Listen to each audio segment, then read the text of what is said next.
So I started 3 schools at the same time in 2012.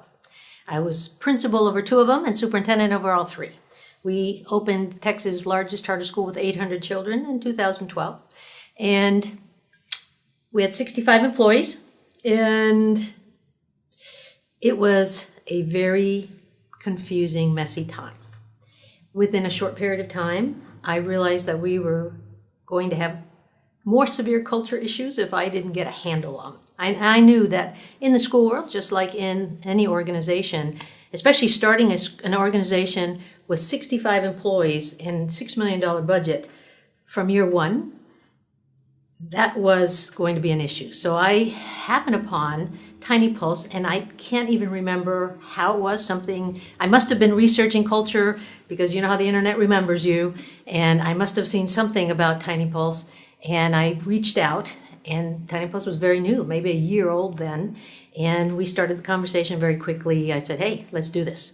So we knew that we needed some culture neutralizing tool, and TINYpulse gave us that very quickly. Is there some strong indicators that you're going to have some cultural challenges if you didn't do something? Oh, no question about it. Our turnover rate. Our turnover rate has been high, although it's starting to stabilize. We've just started our 7th year. But when you are a charter school in Texas, you don't get paid as much as an ISD. And so our teachers very quickly saw that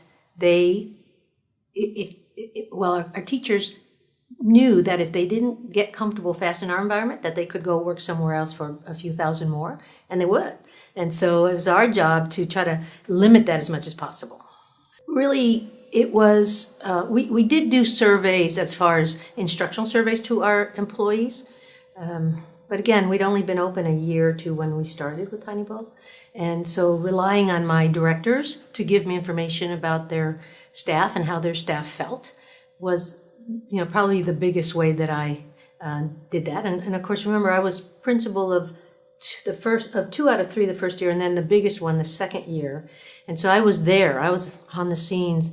And even when I wasn't in my particular school, I was at the other school. So a lot of walking into classrooms every week, and a lot of hands-on, being there, data, but not necessarily written from the employees. I needed data. I'm a data person, and so I wanted to know how happy were our employees.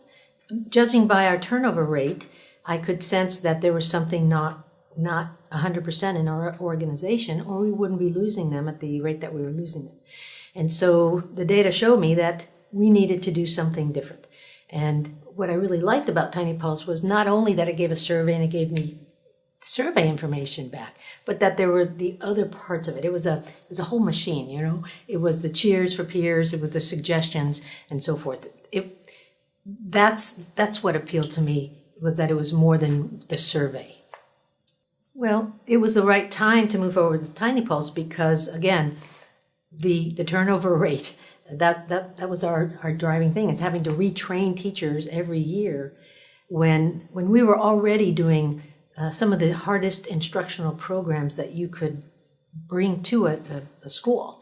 They're good instructional programs when done correctly, but it takes a teacher a year, 2 or 3 to really master it. And so when you lose one after a year or 2 and you have to start over, then you're constantly feeling like you're walking backwards 3 steps and walking forward 2, and that's just not healthy for any organization. You said since we don't receive public funds, but in fact in Texas, charter schools are public schools. And so we do receive public funds, we just don't receive as much. And the reason for that is that the ISDs, independent school districts in Texas, receive a tax amount from property taxes that we don't. And so they are able to offer their teachers anywhere from $5,000 to $10,000 more a year, which for some of our hungrier teachers, that's going to make a difference.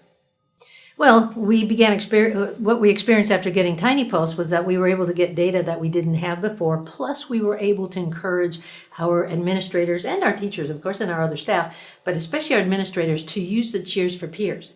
being able to give recognition was imperative, because that's one of the suggestions that we kept receiving, was that teachers didn't feel heard. They didn't feel recognized. They didn't feel like they were seen and heard by their administrators. So being able to encourage the use of the Cheers for Peers was a huge part of it.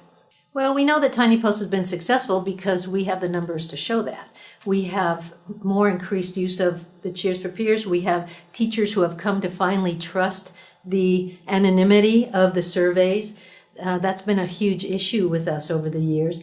We had teachers and staff that didn't trust that the surveys were anonymous. And it took us literally years to gain that from our employees.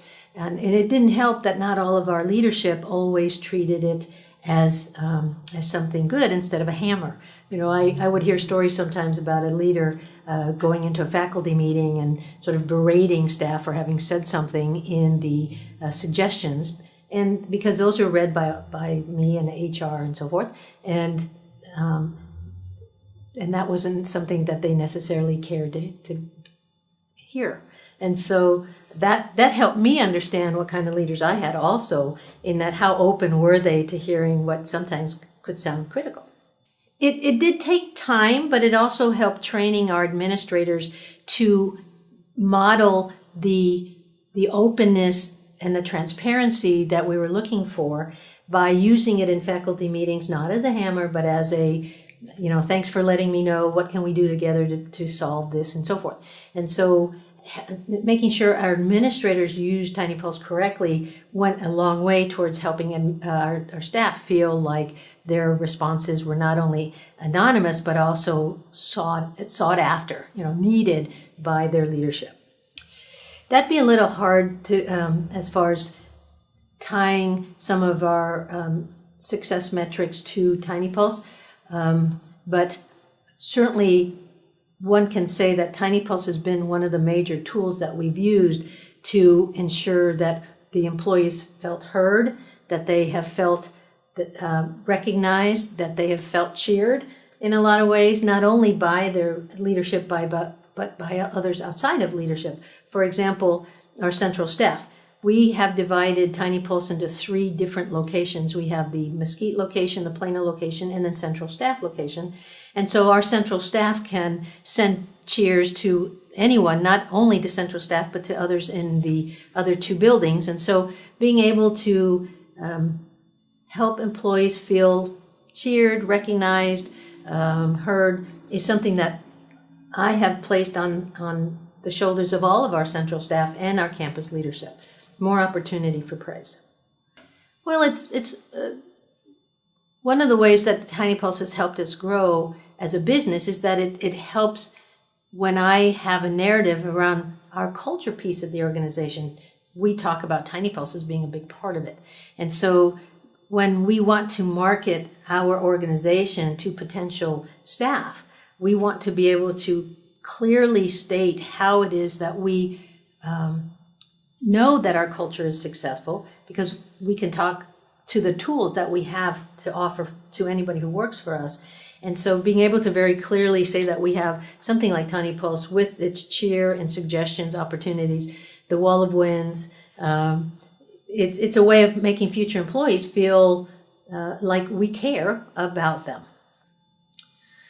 TINYpulse has made my job easier as Superintendent CFO, because I am able to look at the data every week, because we do our questions weekly. And let me mention, I know some companies do it bi-weekly or once a month, and I can't even imagine. I can't imagine waiting that long for the data. Well, maybe their organizations aren't as fragile as ours. We've had lots of changes. We're now at, I believe I mentioned that we started with 800. We're now at 1,450 students, and we're at from 65 employees to 160 employees. So we remain in a fragile state, not only from still higher than I'd like turnover, but also adding new people just because of our growth. And so I understand as CEO that I need to make sure that there's a vehicle in place that our administrators can use to make sure we have a constant pulse of the organization within each location and the district as a whole. Certainly, I would recommend it to any organization where people can, at least in the beginning, feel like their answers are anonymous. It'd be hard in an organization of 3, but any organization, like I said, that is large enough where people feel comfortable and safe. Because in today's world, I've got to tell you, adults don't really feel comfortable talking to other adults about conflict. And so being able to give them a vehicle through which they can maybe resolve some of that conflict, or at least bring it to the attention of somebody who can help resolve it in an anonymous way until they do feel safe to do it in a face-to-face, it's a great vehicle to have. Well, and I'll take that in 2 ways. First of all, we have an onboarding that we do in bringing new employees on. We put them through a half-day onboarding, and that includes being able to introduce them to our culture tools like TINYpulse, and making sure that they, again, feel comfortable knowing that we have a tool in place ready weekly to hear them and to cheer them and to hear their voice. But I know that TINYpulse also has an onboarding for our new employees, and I know that it has made some of our new employees feel comfortable faster. What I haven't done, because we just recently started using the TINYpulse onboarding, is have that longitudinal data from sort of 3-month employees. And that's something, especially at this conference, that I learned more about, that made me want to go back and say, you know what, HR manager, let's start looking at the new employees and their onboarding information that's coming through TINYpulse in a more strategic way. Well, it's been great. TINYpulse is very good at communicating, and I have seen it develop different tools and different methodologies.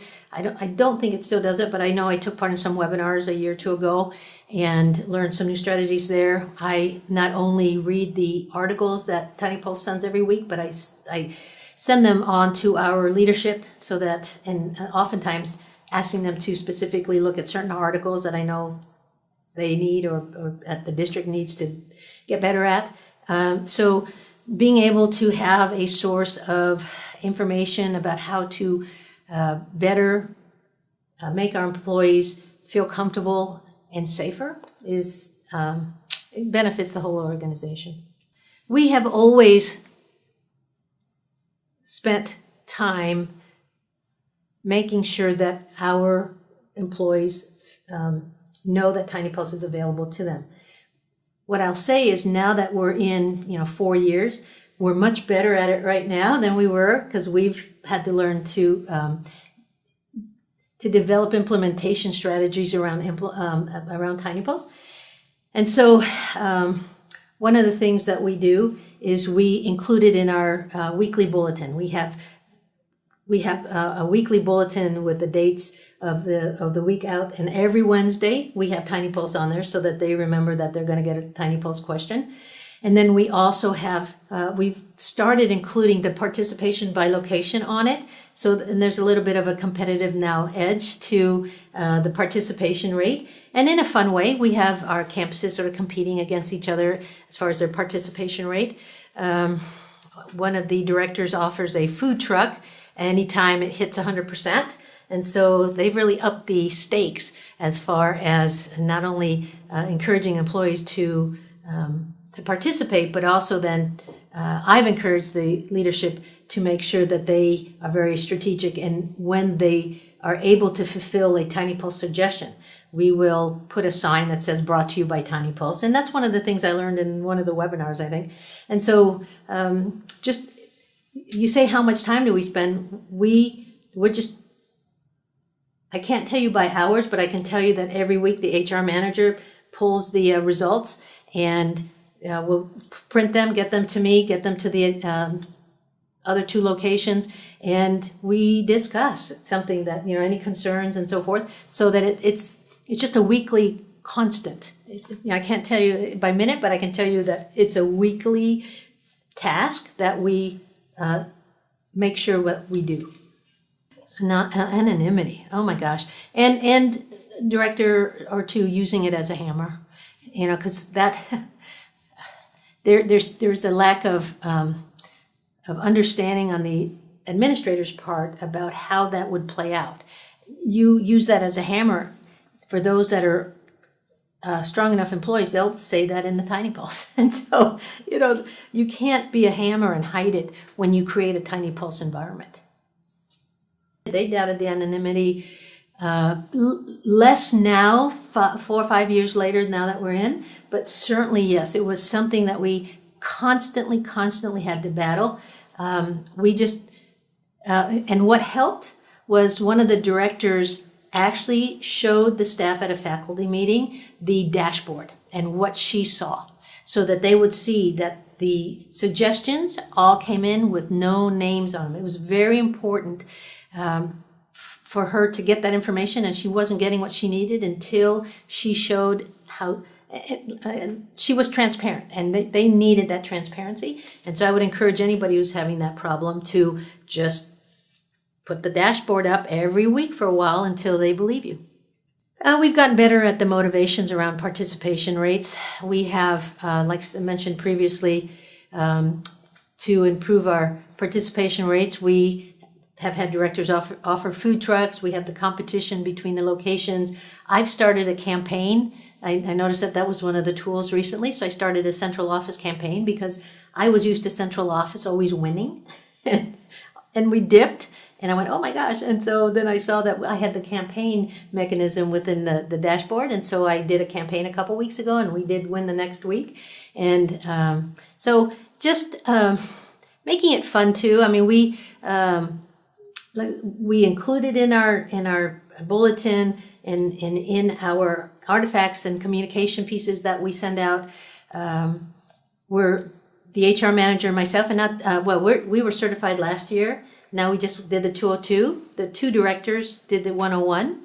And so now they get to put the little seal on their email. And so what I've learned about marketing, because I've had to over the last 7 years with trying to get kids to come to my school, is branding, right? And so we use the tools that TINYpulse has to help brand us in that way, and little things like having our certification on our email. Signatures is just one of the pieces that we use to keep TINYpulse in front of our staff. We've been able to keep up with all the feedback because it's divided out. Even though we have 3 locations, the 2 campuses have directors that manage their pieces. My HR manager would print out all of it and look it over and bring me sometimes areas of concern. And so I'm not the only one looking at the data. Matter of fact, I'm not the first one to look at the data. I have my other leadership to do that. And then when there's something big that pops up, then I'm included in the conversation, because our job that we have to do, which is educating kids, is too big of a job to let a concern area be a concern for too long. So we do use the wall of wins, and our employees make it pretty easy because they're getting rather good at telling us what they want us to do differently and better, or to give them. And so we're able to, when we fulfill something, we're able to put it up on our wall of wins, and we're happy to do that. And it's as silly as getting a Keurig to central office. We did that recently, and it's amazing how happy, even if they have to buy their own coffee, at least we offer the machine, it's there, and we were able to easily fulfill that and put it up on our wall of wins. So we're pretty good at using the tools. I guess I would have to say it was fun watching one of the campuses offer the food truck. That was a novelty that I would have never thought of, and it did work. I saw the participation rate at that campus go up into the 80s and 90s, which was unheard of for any of us until that time. Now here we are almost a year later, and the participation rate is still pretty steady between 60 and 90%. And so we've gone literally from participation the first 2 or 3 years from in the 20s and 30s to now it being more 60s, 70s, 80s. A lot of it having to do with finding the right thing to motivate our staff. And in this case, at that location, that food truck was a great motivator.